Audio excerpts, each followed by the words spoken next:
তোমার কথা মেনে আমি তোমাকেও ছাড়তে পারি।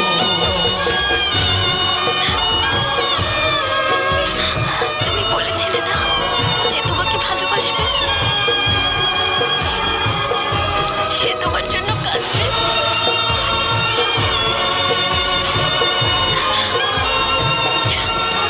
থ্যাঙ্কস অভি। ও আমার বন্ধু মায়া। ও কি আমাদের ভালোবাসার থেকেও বড়? ছোটবেলায় কেউ প্রশ্ন করলে মা বাবার ভেতরে কাকে বেশি ভালোবাসি, তখন আমি ভেবে বলতাম মাকে বেশি ভালোবাসি। আর তোমার প্রশ্নের উত্তর তোমাকে ভাবতেও হলো না। বাসুর থেকে বড় আর কেউ নয়। আজকের পর থেকে তুমি বন্ধু